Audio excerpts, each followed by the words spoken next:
बच्चों, आज हम आरोह के काव्य पाठ लक्ष्मण मूर्छा और राम का विलाप का अध्ययन करेंगे। इसे तुलसीदास जी ने लिखा है और यह अवधी भाषा में रचा गया है। और बच्चों, ये बहुत ही प्रसिद्ध धार्मिक ग्रंथ रामचरितमानस के लंका कांड से लिया गया है। ये प्रसंग इस प्रकार है कि राम, लक्ष्मण और सीता जी वनवास में हैं। लक्ष्मण जी को शक्ति बाण लगा है, वे मूर्छित हो गए हैं, किसी भी प्रकार से वे होश में नहीं आ पा रहे हैं। तब श्री राम, जो प्रभु माने जाते हैं, भगवान माने जाते हैं, वे एक सामान्य मनुष्य की तरह विलाप करने लगते हैं। और जब बेदी जी द्वारा यह उपाय सुझाया जाता है कि लक्ष्मण जी को होश में लाने के लिए संजीवनी बूटी ही एकमात्र उपाय है, तब हनुमान जी संजीवनी बूटी की तलाश में जाते हैं और रास्ते में अयोध्या पड़ता है। और उस समय भरत को, यानी श्री राम के भाई भरत को इस बात की कोई सूचना देता है कि कोई जो है वो आकाश मार्ग से उड़ता हुआ जा रहा है और अनजान है। तब वे वहां आते हैं और तीर मार देते हैं। हनुमान जी स्वयं मूर्छित होकर धरती पर गिर जाते हैं और वे अपनी मूर्छित अवस्था से अर्ध चैतन्य अवस्था में जब आते हैं तो श्री राम का ही नाम अपने मुख से लेते हैं। तब भरत को बहुत दुख होता है और वे करुणा भाव से भर उठते हैं। तब हनुमान जी जब पूरी तरह होश में आते हैं और पूरी कहानी भरत जी को सुनाते हैं कि किस प्रकार से लक्ष्मण जी संकट में हैं, श्री राम अत्यंत दुखी हैं और लक्ष्मण जी को ठीक करने के लिए, संजीवनी बूटी लेने के लिए वे जा रहे हैं जंगल में किसी पर्वत पर, और यहाँ पर आपने उनको जो है गलत समझ लिया है। भरत बहुत ही दुखी मन से उनको कहते हैं कि आप शीघ्र ही यहाँ से प्रस्थान करें और लक्ष्मण जी का उपचार करने में अपना सहयोग प्रदान करें। बस इसके बाद यहाँ पर जो है कहानी, कथा प्रसंग आगे बढ़ता है। हनुमान जी कहते हैं, तब प्रताप उर राखी प्रभु, आपके प्रताप यानी यश को अपने हृदय में धारण करते हुए प्रभु जय हम नाथ तुरंत, हे नाथ, मैं श्री राम प्रभु के पास तुरंत ही जाऊंगा। अस कही, ऐसा कहते हुए आयसु पाई, भरत जी से आज्ञा प्राप्त करके पद बंदी, उनके चरणों का स्पर्श करके चले हनुमंत, हनुमान जी वहां से प्रस्थान कर दिए, अर्थात वहां से चल दिए।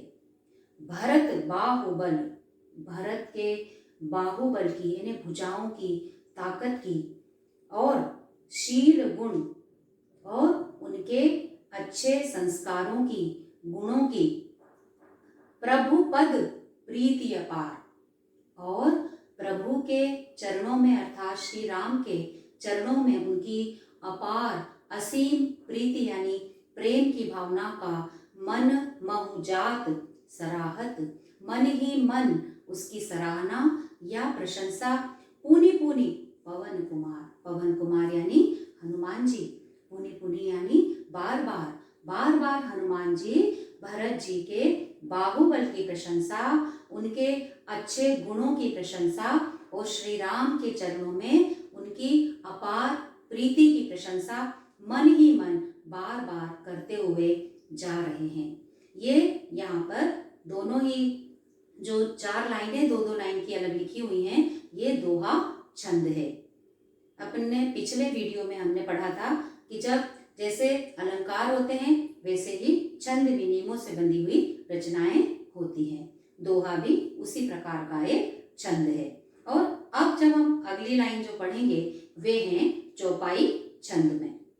उहाँ राम लक्ष्मण ही निहारी, और उहाँ यानी वहां जंगल में राम लक्ष्मण को निहारी मतलब निहार रहे हैं, देख रहे हैं और बोले वचन मनुज अनुसारी।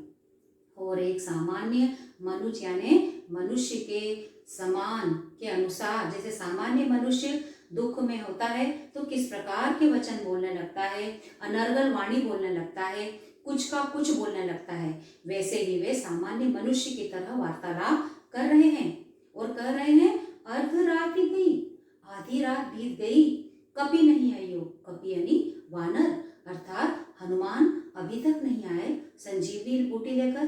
राम उठाई अनुज उर लायो। और ऐसा कहते हुए श्री राम ने अपने अनुज यानी छोटे भाई लक्ष्मण को उठाकर अपने हृदय से लगा लिया और के फिर कहने लगे विलाप करते हुए, सकहु न दुखित देखी मोहि काऊ, कि तुम तो मुझे किसी भी प्रकार से दुखी देख ही नहीं सकते थे। बंधु सदा तब मृदुल स्वभाव, हे मेरे भाई तुम्हारा तो हमेशा इतना मृदुल कोमल स्वभाव रहा है कि तुम मुझे कभी भी जरा भी दुखी करुण भाव से परिपूर्ण कभी देख ही नहीं सकते थे।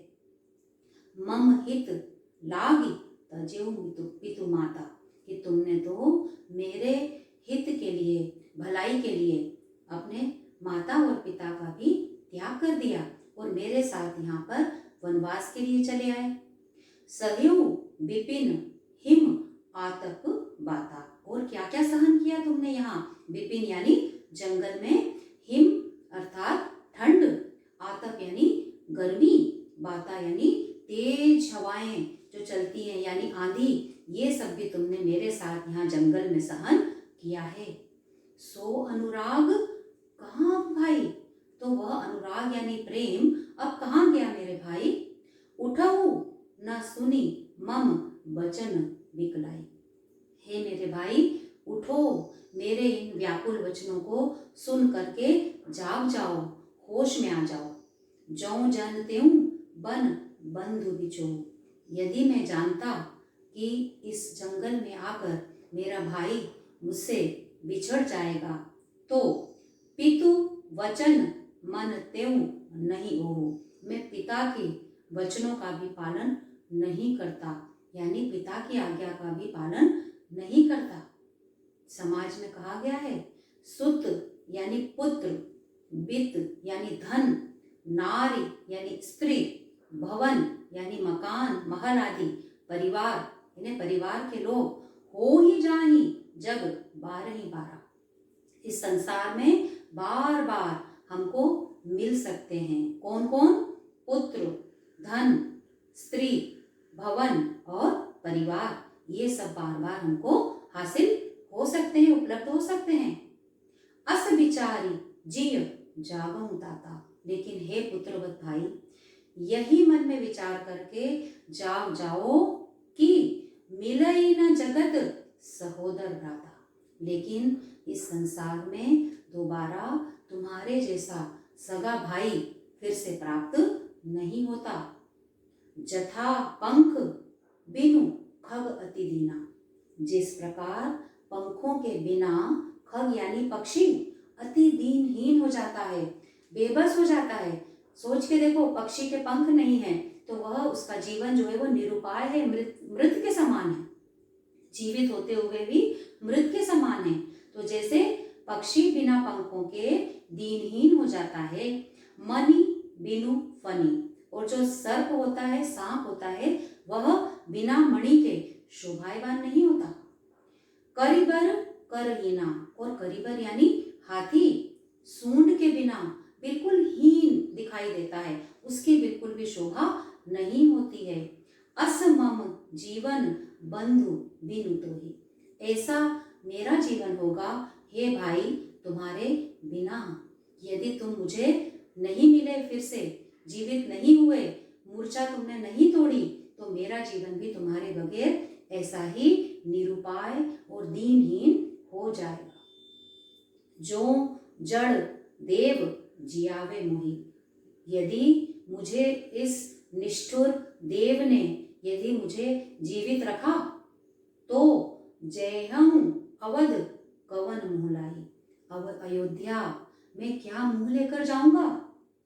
नारी है तू प्रिय भाई गंवाई, अपनी स्त्री के लिए अपने प्रिय भाई को गंवाए। बरु यानी भले ही, अपजस यानी अपयश, सहत्यों जगमाही, सहन कर लेता कि स्त्री को गंवाया तो यह अपयश ही तो होता मुझे, यह मैं सह लेता। नारी हानि विशेष क्षति नाही, और नारी की हानि भी कोई विशेष क्षति यानी नुकसान नहीं है।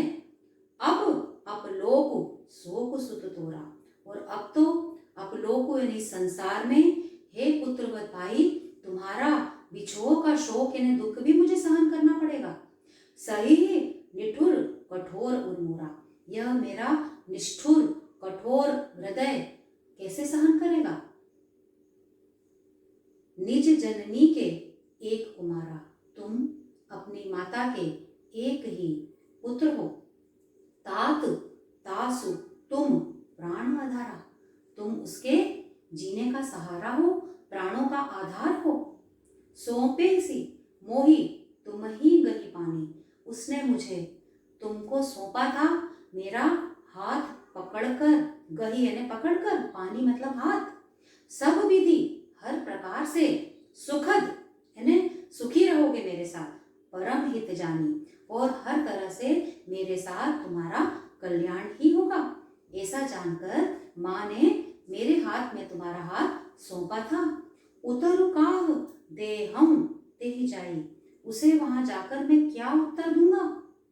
उठी किन मोही सिखावो भाई, उठो ना मेरे भाई, मुझे सिखाओ, मुझे बताओ कि मैं वहां माँ को क्या जवाब दूंगा। बहुविधि अनेक प्रकार से सोचत यानी सोच रहे हैं, सोच विमोचन, जो खुद दूसरों को सोच यानी चिंता से मुक्त कराने वाले हैं, प्रभु हैं, वे खुद आज इतने अधिक चिंतित दिखाई दे रहे हैं। स्रवत सलिल राजीव दल लोचन, और उनके राजीव यानी कमल, कमल जैसे है ना, कमल की पंखुड़ियों जैसे सुंदर नेत्रों से क्या बहने लगे हैं, आंसू बहने लगे हैं।